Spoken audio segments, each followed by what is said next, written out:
Mesdames, Messieurs, bonsoir.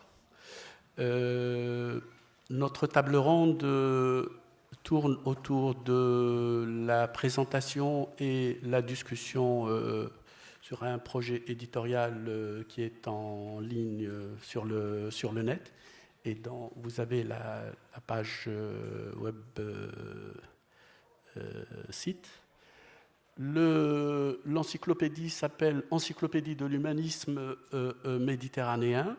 Il y a une introduction qui explique ce qu'on entend par encyclopédie humanisme méditerranéen. La notion n'est pas du tout une notion géographique, mais une notion culturelle, qu'il est long dans le temps qui nous est imparti d'expliquer et que je vous invite à lire dans l'une des trois langues de l'encyclopédie que sont l'anglais, l'arabe et le français. Nous avons illustré cette encyclopédie avec cette enluminure qui nous vient du Quattrocento italien et qui figure sur un livre imprimé. Donc, au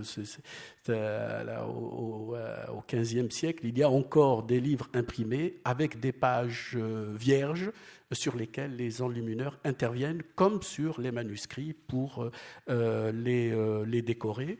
Il s'agit de l'œuvre d'Aristote, le livre premier de la métaphysique, comme c'est indiqué. Et le personnage en train de discuter est Aristote lui-même, même s'il est habillé à la façon vénitienne ou enfin façon italienne de l'époque.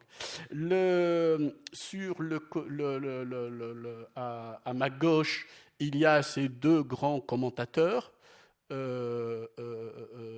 Thémistius et Alexandre d'Aphrodise.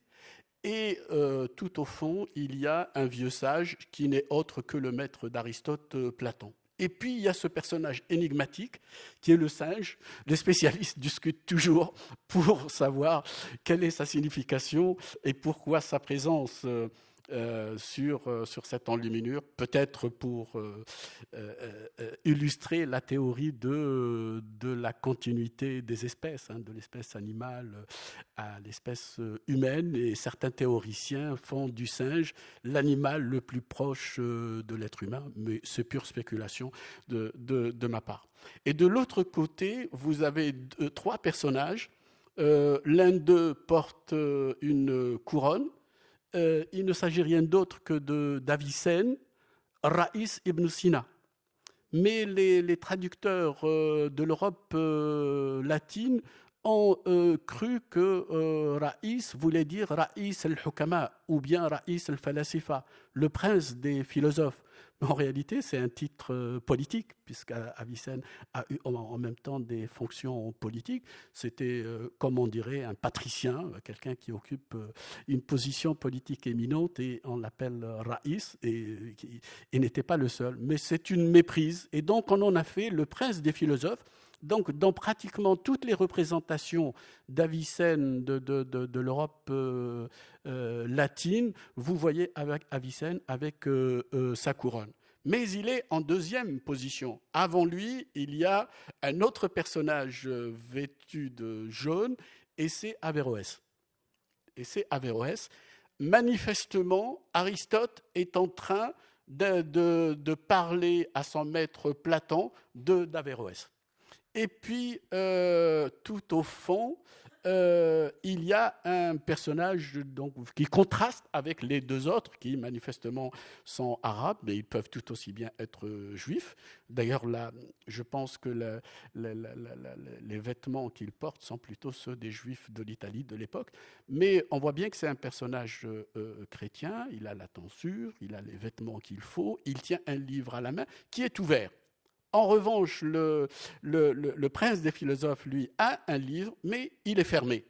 Tandis qu'Averroès, lui, n'a pas de livre, comme les autres maîtres de la tradition platonicienne et aristotélicienne. Il est ouvert, et c'est saint Thomas d'Aquin. Donc là, on a une illustration de la translation studiorum, et en même temps une illustration de la généalogie de la philosophie on pourrait même dire une figure de la généalogie de la culture savante européenne elle-même. Quand vous le voyez, le site est trilingue, et si on ouvre la partie français, cliquez s'il vous plaît.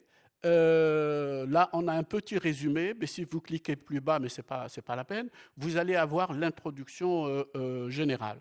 Mais si vous allez par exemple sur la lettre A, vous ouvrez s'il vous plaît, et que vous ouvrez la première entrée qui est entrée Adab, qui est une des entrées importantes pour l'humanisme arabe dont on va discuter aujourd'hui.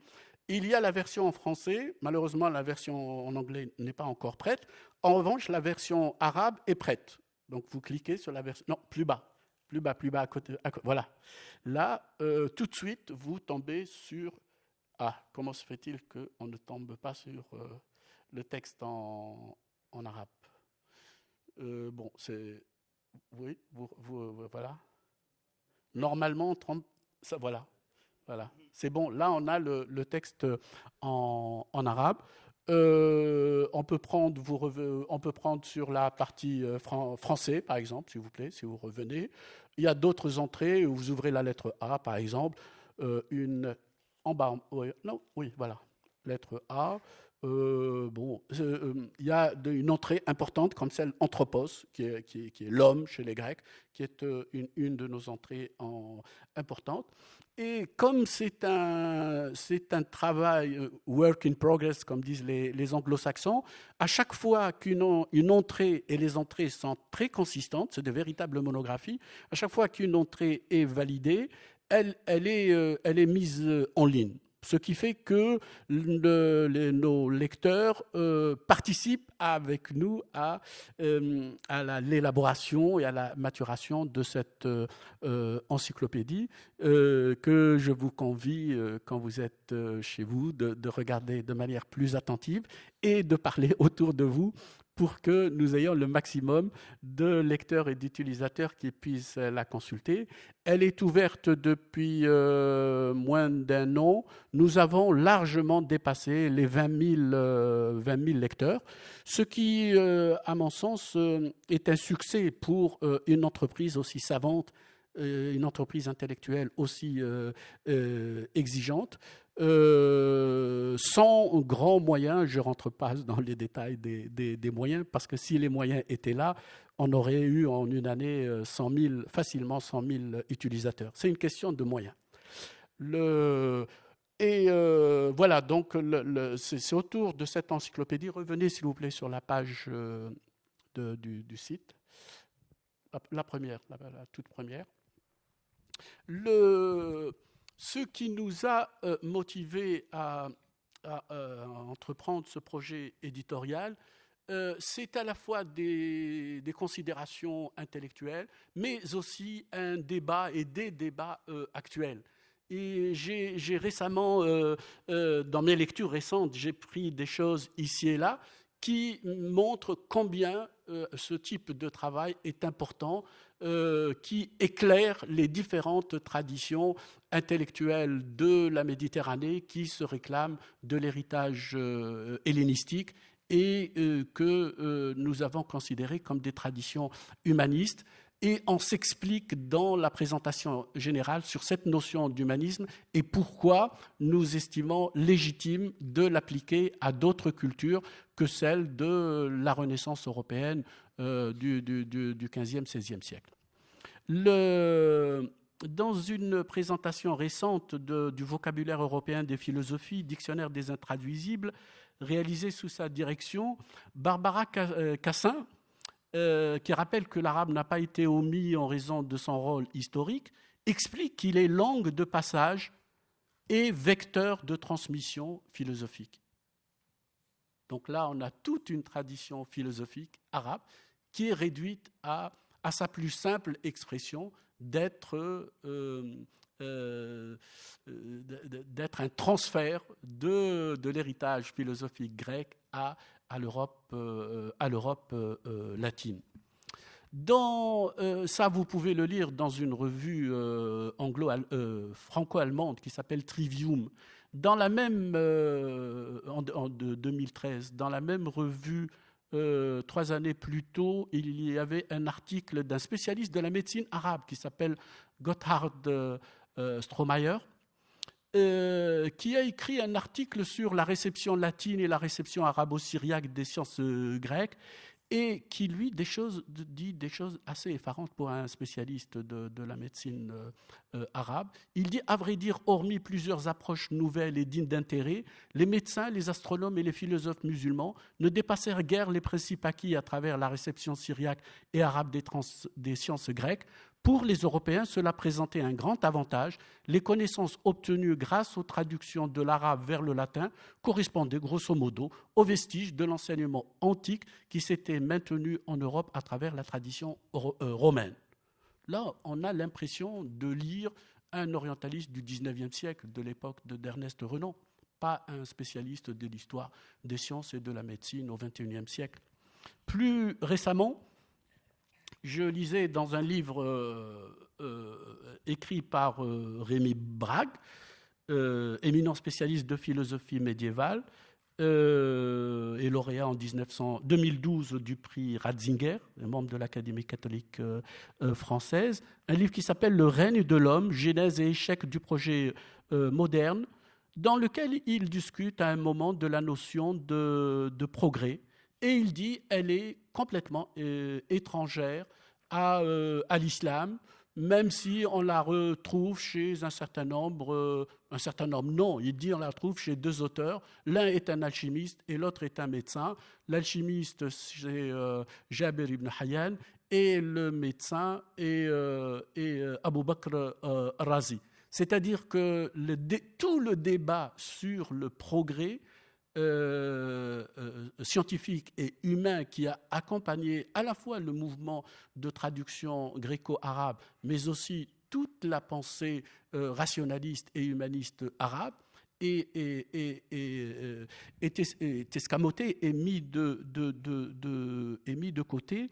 Je ne voudrais pas vous lire le passage, mais ce passage aussi est un tissu de lieux communs sur des choses qui de surcroît ne sont pas vraies. La question sur ce qui fait l'une des caractéristiques de l'humanisme arabe, c'est justement de s'être adossé à cette notion de progrès scientifique et humain. Assez curieusement, les spécialistes de philosophie et de sciences dans la Grèce antique certains disent que l'idée de progrès n'existe même pas, n'a jamais été discutée. D'autres disent non, au contraire, elle a été discutée. Et ça fait débat.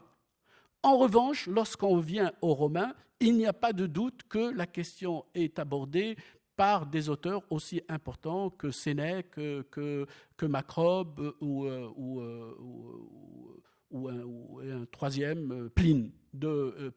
On a là 3 références dans la culture latine, romaine. Mais dans la culture arabe, on a une quinzaine de livres majeurs et une vingtaine d'écrits dans lesquels la question du progrès scientifique et humain est traitée. Cela signifie qu'elle est considérée comme quelque chose d'intrinsèquement lié à l'articulation de la culture arabe, à l'héritage gréco-hellénistique. L'idée est fondamentale, je n'ai pas le temps de la développer ici, mais c'est certainement l'une des contributions majeures au débat sur l'humanisme tel qu'il est compris par les promoteurs du projet et qui justifie pleinement que la culture arabe, comme la culture juive, comme la culture byzantine, comme la culture syriaque, figurent au même titre que les cultures latines, byzantines. Le moment byzantin est oublié assez souvent dans cette affaire, comme si Byzance n'avait jamais existé, parce qu'on parle presque toujours de l'Europe latine.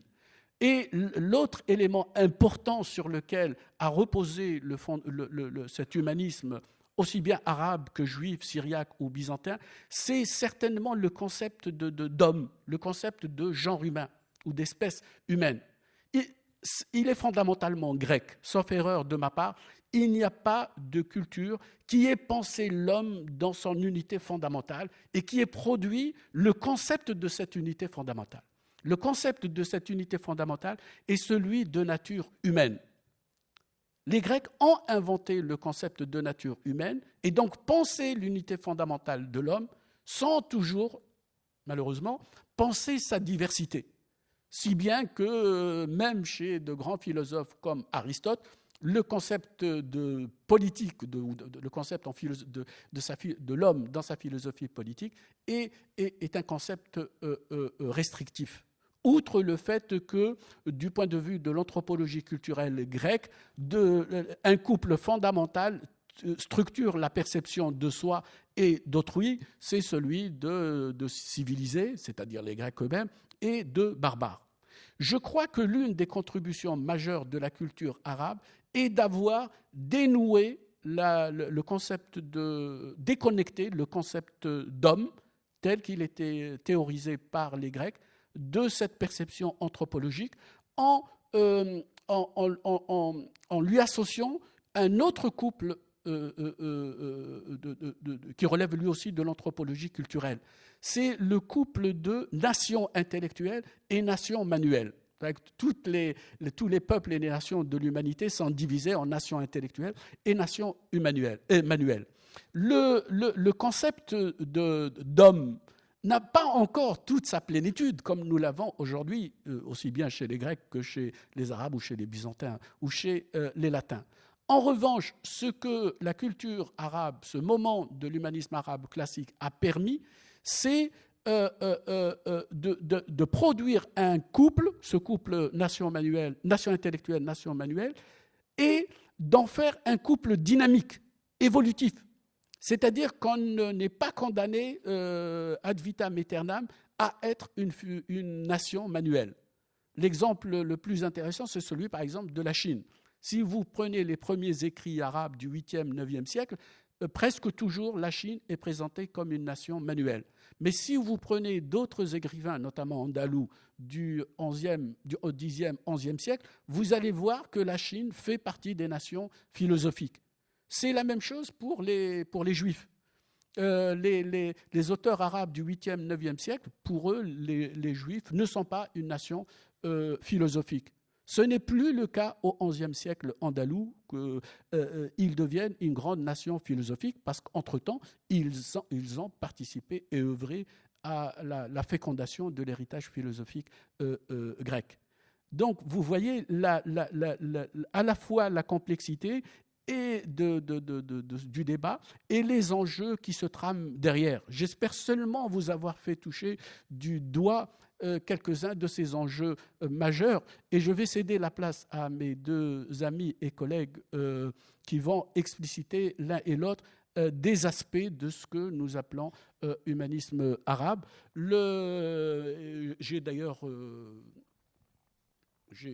J'aurais dû vous les présenter avant même que je m'engage dans la présentation de l'encyclopédie, mais excusez mon étourderie. Je remercie Daniel de Smet d'avoir voulu participer à cette table ronde. Il est lui-même un des auteurs de l'encyclopédie et Ali Ben Makhlouf qui est lui aussi un des auteurs de l'encyclopédie de l'humanisme. Pour ceux qui sont intéressés à un prolongement du débat d'aujourd'hui, je les convie à aller à la table ronde qui sera animée par Ali Ben Makhlouf demain à 17h30 à la salle du Haut Conseil, c'est au 9e étage. Et un débat va tourner autour de son dernier livre, « Pourquoi lire les philosophes arabes ?» l'héritage oublié, qui est paru chez Albin Michel au début de l'année 2015. Et Ali Ben Makhlouf est professeur de philosophie à l'Université de Paris-Est-Créteil. Quant à Daniel de Smet, il est directeur de recherche au CNRS, un spécialiste de philosophie, et en particulier, je dirais, de philosophie chiite et ismaélienne. C'est un homme très, très, très, très savant Et l'un de ses derniers ouvrages qu'il a coordonné avec notre ami commun Mohamed Ali Amir Mouaizi s'appelle « Controverse sur les écritures canoniques de l'islam » qui est paru à la fin de l'année dernière aux éditions du CERF. Voilà, je vous convie à lire leurs travaux. Ils sont à la fois d'une exigence érudite, mais en même temps très passionnants à lire. Donc je vais céder la parole à Daniel pour qu'il... Ah oui, moi-même je suis Warit Ouati, je suis directeur d'études à l'École des hautes études en sciences sociales et je suis le principal animateur de cette encyclopédie de l'humanisme méditerranéen. Je vais céder la parole à Daniel pour nous parler de quelque chose qui est au cœur de l'humanisme. À quoi sert l'humanisme? Et je pense qu'il voudrait le traiter à travers cette notion d'homme complet ou d'homme parfait qui a traversé pratiquement toute la culture islamique à travers ses versants tout à la fois profanes et religieux. Et je lui cède à l'instant la parole. Oui, merci bien, Aouri. En fait, la question qui figure comme titre de cette table ronde, existe-t-il un humanisme arabe, est une question fortement controversée, au moins depuis le XIXe siècle, puisqu'il y a eu toute une série de spécialistes du monde arabe et de l'islam en particulier, qui ont soutenu la thèse que l'humanisme est étranger à la culture islamique, au monde musulman. Les arguments les plus souvent invoqués sont d'une part d'ordre religieux, en ce sens que la religion musulmane serait anti-humaniste, en ce sens que le Coran et la théologie musulmane accordent une place prépondérante à un Dieu qui est tout-puissant et face auquel l'homme est un être imparfait, pécheur, voué finalement au péché. Et d'autre part, l'humanisme serait étranger à la culture arabo-musulmane parce que l'héritage grec, qui évidemment est très présent et très important, personne ne nie cela, mais que cet héritage grec serait resté un phénomène marginal, un phénomène limité à quelques philosophes et à quelques savants, mais qui, en fait, occupe une place tout à fait marginale dans la culture islamique du Moyen-Âge. Évidemment, cette thèse, elle n'est pas dépassée aujourd'hui parce qu'on la trouve sous des formes très différentes, défendues par des auteurs très sérieux.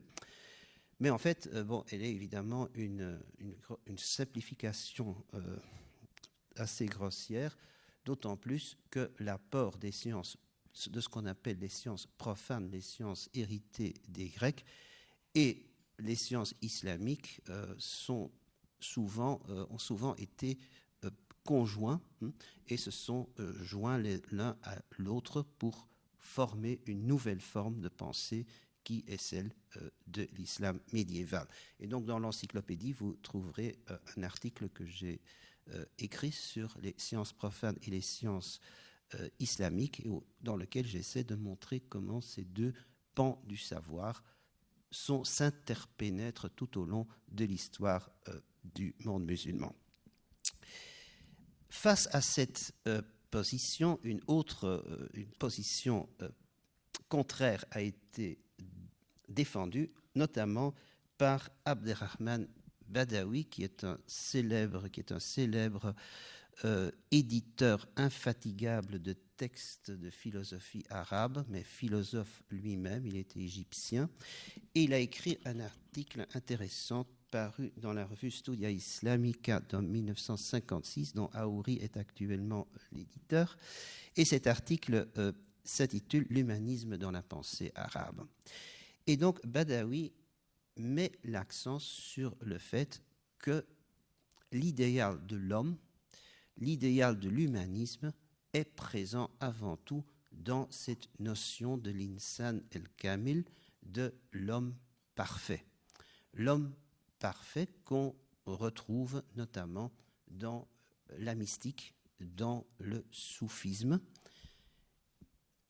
Cette notion de l'homme parfait a été fortement développée par peut-être celui qui est le mystique musulman le plus célèbre, Ibn al-Arabi, qui a vécu en Andalousie, dans l'Espagne musulmane, et pour qui, en fait, l'homme n'est pas seulement la créature la plus parfaite de l'univers, mais l'homme est le reflet de Dieu. Donc l'homme, en fait, Dieu se manifeste dans l'homme.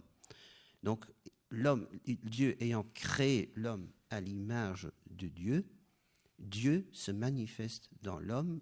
L'homme est le miroir dans lequel Dieu se reflète. Et cet homme, évidemment, tout homme est ce miroir, mais cette perfection de l'homme peut se développer, peut s'améliorer, peut s'accroître progressivement, notamment par l'ascèse, mais également par l'acquisition du savoir. Et ainsi, l'homme, l'individu, peut aspirer à se rapprocher de cet idéal de l'homme parfait, du insan el-kamil.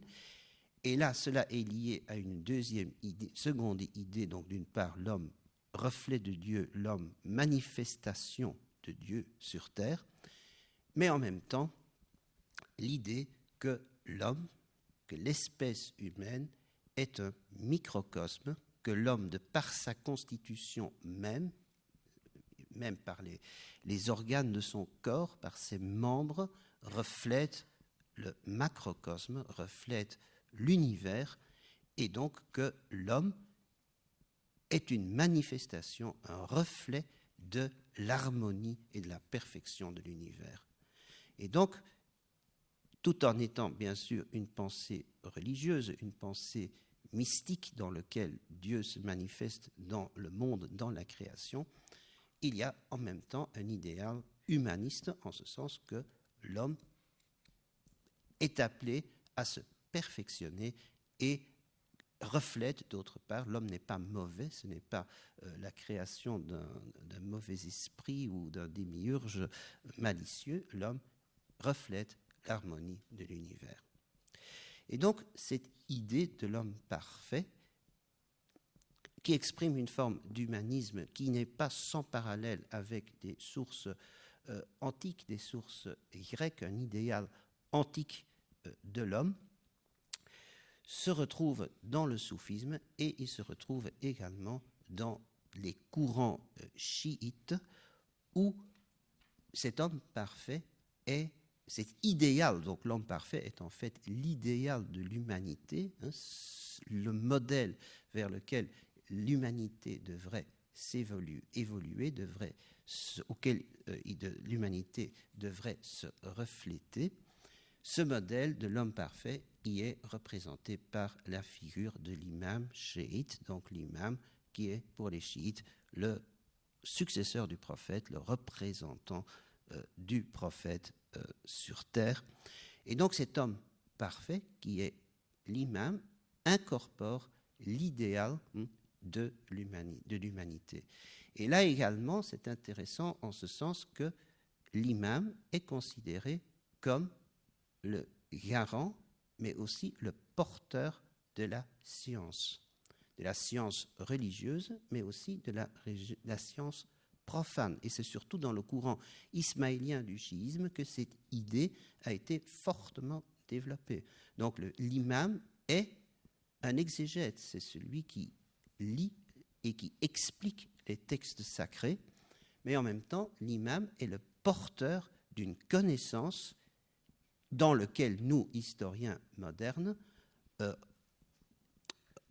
identifions tout un apport de la philosophie antique. Et donc, il y a également des courants en islam où précisément les philosophes de l'Antiquité, ceux que Haouri a montré tout à l'heure, Platon, Aristote, ces grands commentateurs, sont considérés comme des penseurs qui, par leur science même et par leur science philosophique, participent à un savoir qui est d'origine divine. Et donc, l'imam, comme herméneute du texte sacré, est en même temps porteur d'une science philosophique, d'une science qui s'enracine au savoir des anciens. Donc il y a une continuité de tradition et bien sûr on est toujours dans un contexte religieux, dans un système religieux qui est inhérent à cette pensée traditionnelle du Moyen-Âge, mais qui néanmoins donne et accorde à l'homme, ici-bas, une dignité, c'est important, c'est la dignité de l'homme, ici-bas, parce que l'homme est un reflet de Dieu, de la perfection de la divinité, et est appelé à développer et à perfectionner les possibilités qu'il porte en lui.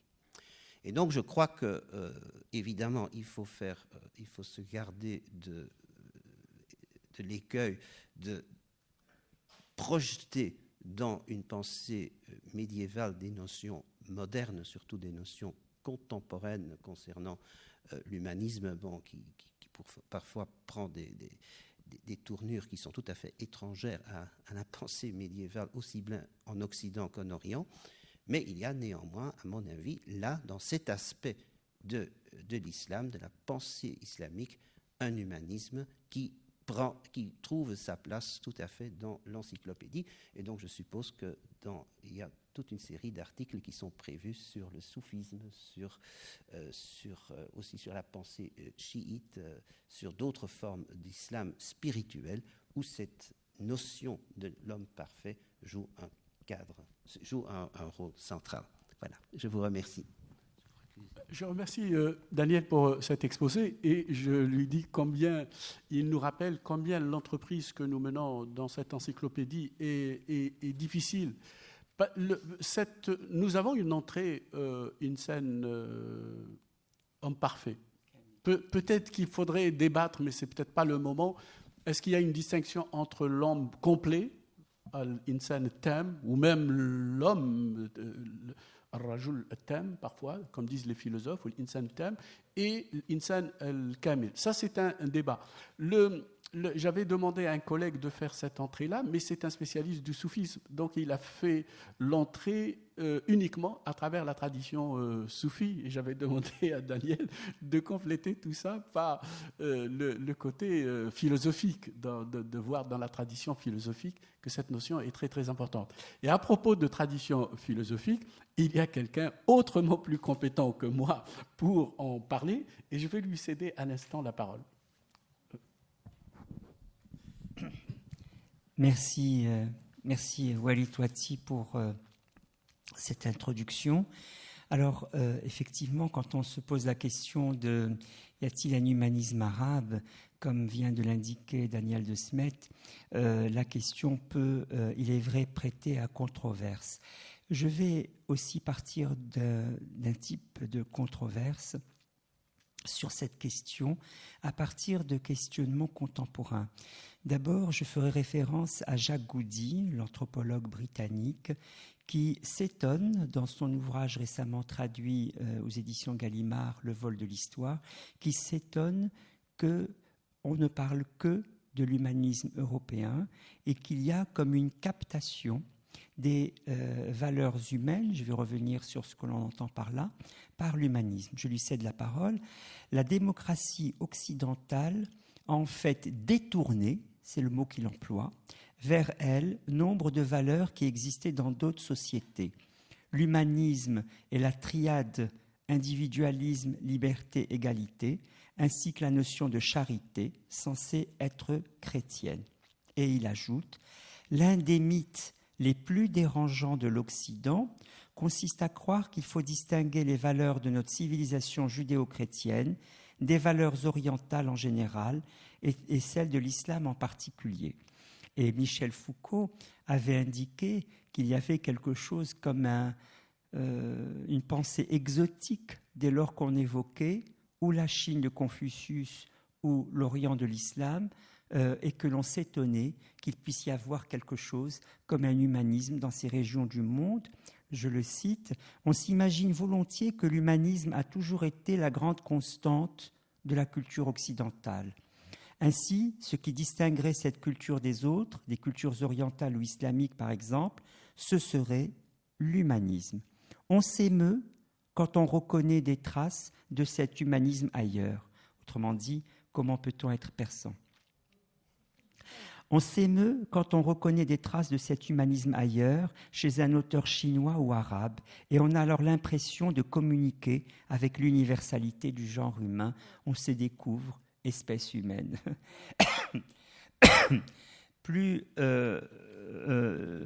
Maintenant, si je veux construire proprement la controverse en me focalisant sur le moment médiéval de la philosophie arabe, eh bien, c'est constitué ce que David Hume appellerait une probabilité non philosophique, c'est-à-dire un préjugé. Le préjugé, c'est quoi ? C'est qu'il y aurait d'un côté les philosophes arabes de Al-Kindi à Ibn Khaldoun qui auraient été des imitateurs pâles de la philosophie grecque, et de l'autre, donc finalement, ces philosophes n'auraient rien en propre, et du coup, il vaut mieux se reporter à l'original, Platon et Aristote, à la rigueur Thémistius et Alexandre d'Aphrodis, qui étaient tout à l'heure en photo. Rien à apprendre des philosophes arabes. Et de notre côté, si on veut trouver quelque chose de spécifique à cette région du monde, avec toute la polémique de ce que c'est qu'une ère culturelle, une ère culturelle, c'est quelque chose au contour flou et subversif, eh bien, si on veut trouver quelque chose de spécifique, il faut aller la trouver dans la loi divine, la sharia. Donc, d'un côté, un élément transhistorique qu'on va aller chercher dans la loi divine. De l'autre côté, si c'est des gens dans l'histoire, eh bien, ce sont des fantômes ou des copies de gens du passé. Donc, c'est cela le contexte dans lequel, finalement, on intervient, du moins j'interviens, pour essayer de retrouver ou d'indiquer cet humanisme. Alors, je vais le faire rapidement, après cette introduction un peu longue, à travers quelques jalons. D'abord, le mot « adab » a été présenté. Le mot « adab », il est intéressant parce que c'est véritablement l'humanitas, au sens de la Renaissance qui a donné l'humanisme, avec un volet littéraire et un volet moral. Al-adib, l'honnête homme, c'est en même temps l'homme lettré. Et l'humanisme renaissant a toujours été ambivalent en présentant à la fois un volet d'érudition et de rhétorique et de littérature avec une acquisition d'un savoir répertorié autour de la grammaire, autour de l'histoire, autour de la rhétorique, l'honnête homme, et en même temps honnête homme, c'est-à-dire que cette érudition fait qu'il est porteur de certaines valeurs morales. Et on a cette même ambivalence dans le mot « adab » précisément. Le mot « adab » qui, effectivement, alors là, je vais rapidement, tout à l'heure, Walid Touati a dit une quinzaine, une vingtaine d'œuvres, mais je citerai Al-Adab al-Kabir ou Al-Adab Sarir d'Ibn Muqaffa. Je citerai également At-Tawhidi, plaisir et convivialité, Al-Imsa al-Mu'anasa, où il s'agit en fait de donner des clartés de tout dans une construction éducative où règles de conduite, culture, savoir-faire, maxime de sagesse, élégance et belles lettres voisinent précisément dans cette construction. C'est un humanisme, bien évidemment, qui est loin de ce qu'on entend par humanisme aujourd'hui. Pourquoi ? Parce qu'il n'est pas intégratif et inclusif de toutes les dimensions de l'humain.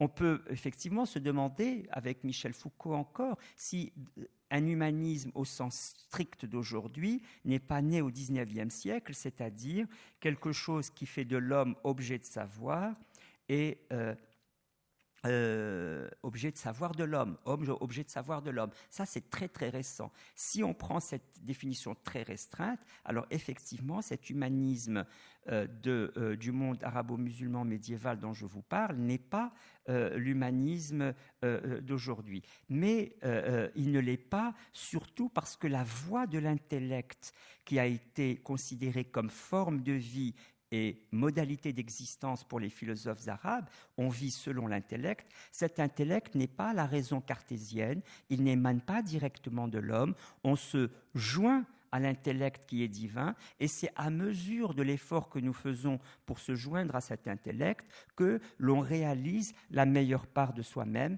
la perfection, l'insan kamil dont a parlé mon collègue Daniel de Smet.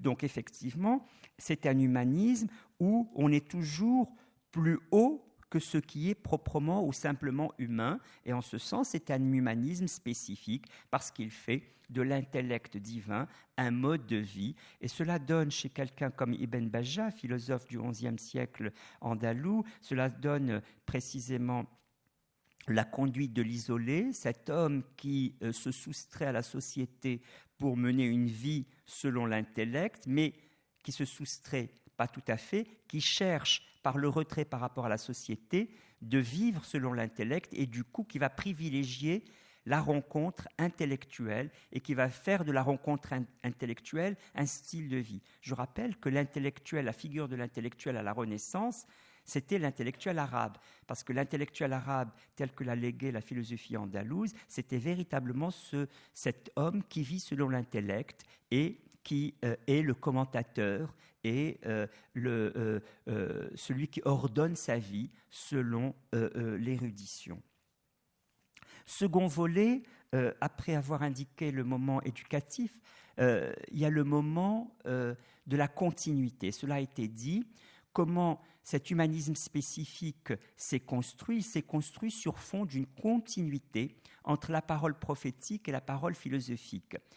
Les philosophes continuent dans le temps et dans la médiation temporelle les illuminations reçues par les prophètes en les détendant par l'argumentation. Et donc il y a véritablement une construction de la parole humaine, non pas en rivalité avec la parole prophétique, mais en continuité avec elle pour dire qu'après la prophétie, il n'y a plus de prophète, mais il y a la manière de continuer à transmettre selon l'argumentation qui se passe dans le temps et non plus selon l'illumination ou la fulgurance instantanée d'une imagination prophétique qui, par définition, n'est pas partagée par les hommes dans leur ensemble.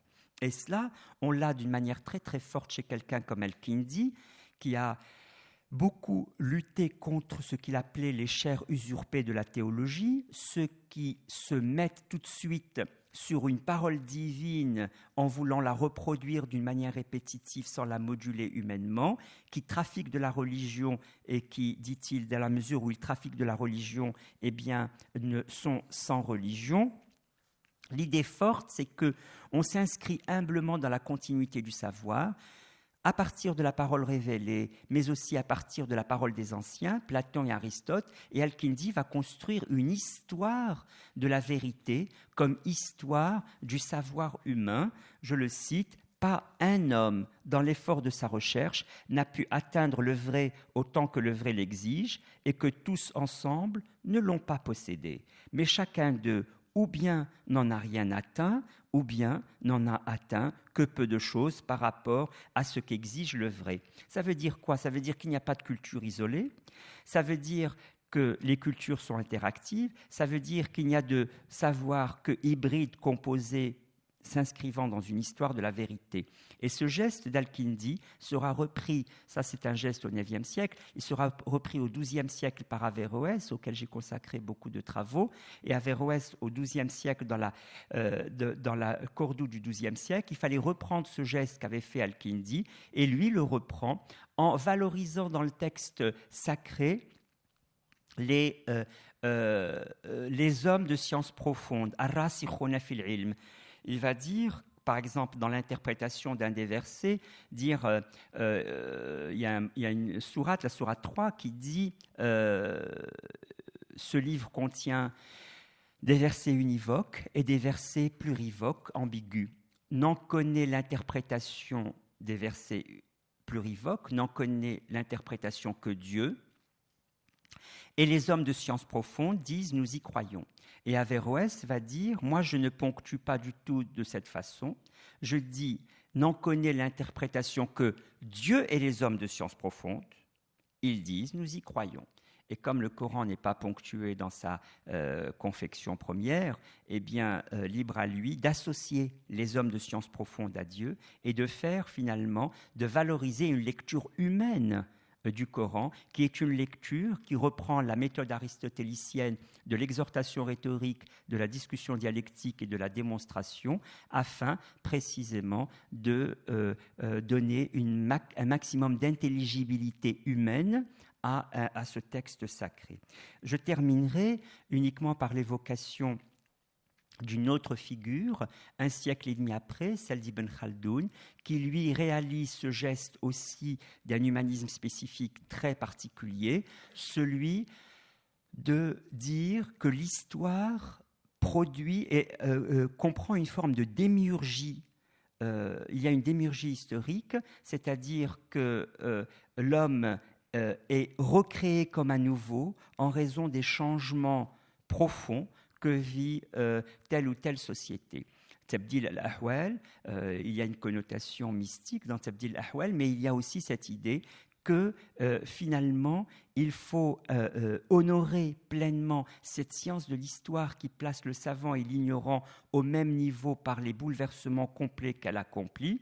Et de ce point de vue-là, eh bien, reprendre, faire l'histoire des rationalités historiques et discursives sur le modèle de ce que l'histoire lègue de l'homme. Voilà quelques aspects pour dire que, effectivement, si on a une définition très restreinte de l'humanisme autour des sciences humaines telles qu'elles se sont constituées au XIXe siècle, on ne peut pas effectivement l'étendre et le retrouver partout, sinon par anachronisme, mais que effectivement il y a un humanisme spécifique à construire dans des formes de continuité avec la parole révélée pour les philosophes, dans des formes de continuité avec le savoir des anciens et dans une forme interactive avec les savoirs produits par d'autres sociétés. Merci beaucoup pour ces paroles remarquables. Il y a quelque chose, effectivement, mais ça, il nous faudrait plus de temps pour en débattre, c'est les conditions d'exercice de la pensée philosophique, de la pensée mondaine dans l'islam.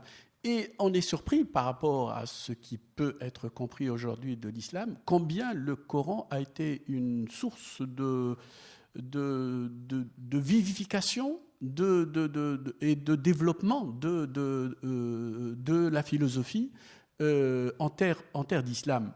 Le Coran dit une chose qui est remarquable et que les philosophes ont pris au pied de la lettre.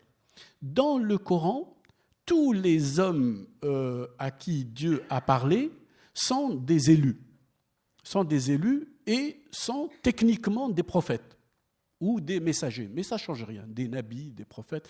Mais techniquement, c'est des hommes qu'il a choisis et à qui il a transmis son wahy, sa révélation ou son souffle. Mais dans la cohorte de ces élus, il y en a un qui est fondamentalement humain. Et Dieu ne lui a pas transmis le wahy, c'est-à-dire la sagesse inspirée. Il lui a transmis la hikmah, il lui a transmis la sagesse.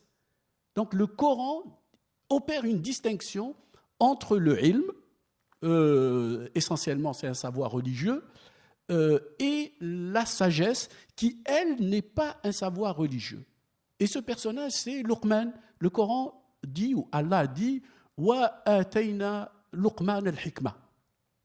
Et on a tout de suite après un véritable livre des proverbes, comme on en trouve dans la Bible, où les paroles qui sont énoncées par Dieu sont des paroles tout à fait mondaines, qui peuvent être reprises par n'importe quel être humain, qu'il soit croyant ou non-croyant, monothéiste ou polythéiste. Quand le Coran dit « Wala tamshi fi dunya marahan », c'est-à-dire ne te comporte pas comme un insolent sur terre, n'importe qui peut adopter ça.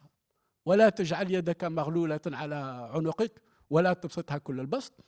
Ça, oui, il ne faut pas être inutilement prodigue, mais il ne faut pas non plus être radin. Il faut être dans le juste milieu. Et on a des paroles de ce type-là. Cette notion de hikmah est essentielle. C'est pourquoi presque tout, peut-être que le véritable concept de la philosophie en islam, c'est hikmah, puisque l'autre est un calque, c'est même pas un calque, c'est une reprise du terme grec falsafa. Le débat est très compliqué et Ali a su le restituer en si peu de mots et peu de temps, que je trouve assez remarquable. On a encore 5 minutes. Si vous avez des questions assez courtes, on pourrait éventuellement les prendre en évitant, dans la mesure du possible, de longs commentaires, parce que nous n'avons pas le temps, et il y a d'autres qui interviennent tout de suite après nous. Allez-y. Il y a un micro qui arrive. Deuxième range.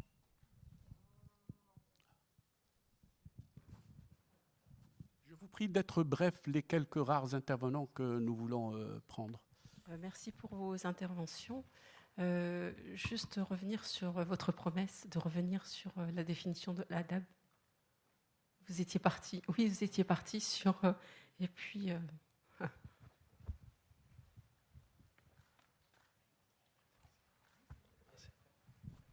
Il y a une entrée adab dans l'encyclopédie que je vous invite à lire, et il y a une entrée qui a été rédigée, mais qui n'a pas encore été validée, qui est celle de ta'dib. L'adab est tout à la fois une culture et une éducation. Mais une culture et une éducation qui est inscrite à un horizon profane, qui est différente de l'éducation religieuse et du programme d'études de l'éducation religieuse. Et là, c'est l'une des caractéristiques majeures de la culture islamique que d'avoir développé en fait 2 cultures simultanées. Une culture religieuse associée au ilm, et une culture profane associée à l'adab. Mais peut-être que Ali veut dire quelque chose. Je sais pas si...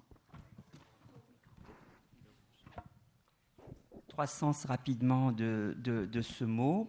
Un sens véritablement lié à la transmission du savoir et éducatif au sens véritablement de formation, émancipation de soi par l'érudition, un sens moral lié aux maximes, aux règles de conduite, et un sens esthétique que je n'ai pas donné, qui existe aussi, associé au raffinement, aux zarfs, à la maîtrise d'un certain art de vivre, notamment sur le plan culinaire et vestimentaire. Ça peut sembler accessoire, mais c'est aussi lié à ce sens. Donc il y a le sens esthétique, le sens moral et le sens éducatif. Et je vous invite à lire les 2 entrées, l'entrée adab. L'entrée ta'dib n'est pas encore en ligne, mais il y a l'autre entrée dont Ali a parlé, c'est le zarf. Mais elle est sous l'entrée zorafa ou dorafa, les raffinés. Est-ce qu'il y a d'autres questions? Bon, j'ai le micro. C'est sur le même sujet. Je voudrais apporter une remarque de Mohamed Harkoun qui pensait que le mot adab, justement, correspondait exactement à humanitas, et il déplorait qu'on doive utiliser ce qu'il appelle un néologisme, insaniyat, qui peut-être est seulement calqué sur le latin et peut-être rencontrer les mêmes problèmes que justement le mot falsafa que vous avez mentionné. Effectivement, Harkoun a utilisé le terme moderne de insana, mais insana veut dire aussi humanisation. C'est compliqué, effectivement, à trouver un concept arabe unitaire, mais avec l'usage, les usages de la langue vont faire certainement que ce terme-là signifiera l'humanisme. Je veux seulement vous dire une chose, pour les humanistes de l'époque de l'Italie du XVe, XVIe siècle, la notion d'humaniste qu'ils ont développée n'a rien à voir avec la notion d'humanisme que nous connaissons aujourd'hui et qui est, si j'ose dire, de fabrication allemande. C'est essentiellement les Allemands qui ont fondé un néo-humanisme à la fin du XVIIIe, début du XIXe siècle, dont nous sommes les héritiers à travers les institutions scolaires et éducatives. Par exemple, en France, le gymnasium n'existe pas, mais en Allemagne, c'est le lycée où l'aspect, par exemple, l'aspect professionnel d'un côté, l'aspect théorique de l'autre, mais on essaie, dans la mesure du possible, de les combiner. Pour les gens de la Renaissance italienne, il ne fait aucun doute que les Arabes étaient des humanistes, c'est-à-dire des humanisti.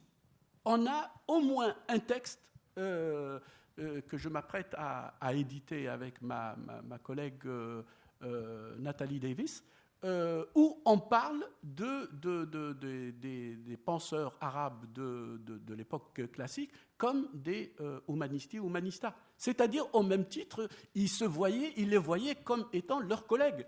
Ils les voyaient comme des gens comme eux. Donc, l'humanisme, c'est une invention du XIXe siècle. On l'a appliqué à la Renaissance, mais c'est un concept qui est anachronique, tout à la fois pour la Renaissance européenne et italienne que pour les autres cultures auxquelles on applique la notion d'humanisme.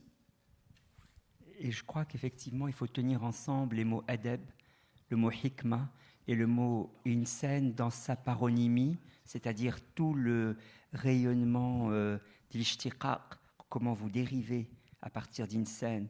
Il y a le mot an-nasa. Par exemple, la convivialité qui donne le titre chez Tawhidi, al-imta' wal-mu'anasa, c'est toujours la même forme trilitaire qui est reprise. Mais effectivement, il y a un réseau sémantique et lexical autour de adab, hikma et mu'anasa. Oui. Pour les traducteurs du grec à l'arabe, l'une des notions qui a posé le moins de difficultés à la traduction, c'est la notion de païdéa, qui est le socle justement de cette humanitas dont parle Cicéron. Il y a une belle entrée humanisme cicéronien que je vous invite à lire. Humanitas, depuis le début, c'est un seul terme qui la rend et qui n'a jamais été changé, c'est celui d'adab. Le païdéas, le concept grec de la culture comme moyen d'accomplissement de soi, naturellement. C'est en quoi la païdéa et l'adab sont des formes historiques de l'humanisme. Ça ne leur a posé aucun problème de le traduire par le terme adab. D'où la légitimité du propos d'Arkoun. Allez, une dernière intervention.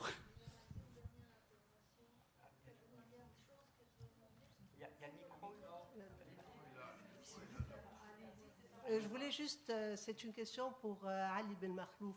Est-ce que c'est pertinent de faire une articulation entre adab et furusiya?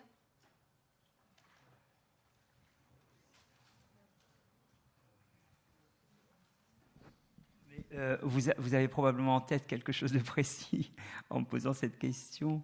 Est-ce que vous pouvez plus préciser C'est-à-dire que c'est aussi un modèle qui est donné de perfection dans un autre domaine, mais qui ne se réduisait pas à la c'est un peu comme la chevalerie, c'est-à-dire avec tout un ensemble de... On dirait plutôt futua que furusiya. Non, furusiya, système de valeurs, c'est-à-dire en oui. plus.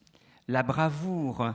Donc, je ne sais pas, c'est une question que je pose, peut-être qu'elle est anachronique. Non, elle n'est pas du tout anachronique, mais elle a probablement... là, je vous renvoie aux travaux de mon collègue de l'ENS de Lyon, M. Makram Abbès, qui travaille beaucoup sur le corpus littéraire.